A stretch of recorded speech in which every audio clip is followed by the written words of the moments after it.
বেংকৰ মানুহে আপোনাক এই কথা কেতিয়াও নকয় কাৰণ ক'লে তেওঁলোকৰেই লছ। বন্ধুসকল, এটিএম কাৰ্ড আমি কেৱল পইচা উলিয়াবলৈ বা সুমুৱাবলৈহে ইউজ কৰোঁ, কিন্তু এটিএম কাৰ্ডৰ আৰু এটা খুব ডাঙৰ বেনিফিট আছে যি আজি মই আপোনালোকৰ লগত শ্বেয়াৰ কৰিবলৈ ওলাইছোঁ।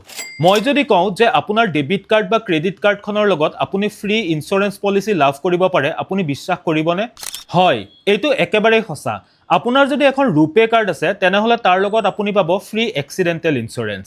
বেলেগ বেলেগ ধৰণৰ কাৰ্ডৰ লগত বেলেগ বেলেগ ধৰণৰ ইঞ্চুৰেঞ্চ পলিচি থাকে, আপ টু 10 লাখ টকা পৰ্যন্ত। আপোনাৰ যদি এখন মাষ্টাৰ কাৰ্ড আছে তেনেহলে আপুনি পাব 50,000 টকা। ক্লাছিক কাৰ্ড থাকিলে আপুনি পাব 1 লাখ টকা। ভিজা, প্লেটিনাম অথবা ৰুপে কাৰ্ড থাকিলে আপুনি বেংকৰ পৰা পাব 2 লাখ টকা। যদি আপোনাৰ প্লেটিনাম মাষ্টাৰ কাৰ্ড আছে তেনেহলে আপুনি 5 লাখ টকা পাব। আৰু যদি সিলেক্ট কাৰ্ড থাকে, লাগে ডেবিট কাৰ্ডেই হওক বা ক্ৰেডিট কাৰ্ড, 10 লাখ টকা পৰ্যন্ত এক্সিডেণ্টেল ইঞ্চুৰেঞ্চ আপুনি ফ্ৰী লাভ কৰিব পাৰে। কিন্তু ইয়াৰ বাবে এলিজিবল কোন কোন হয়?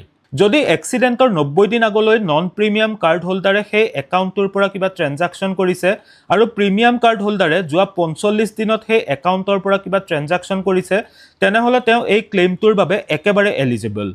ভাৰতত মুঠ 60 কোটিতকৈও বেছি মানুহে ৰুপে কাৰ্ড ইউজ কৰে আৰু মই একেবাৰে নিশ্চিত যে ইয়াৰে বহুতেই এই বিষয়ে ভালদৰে নাজানেই।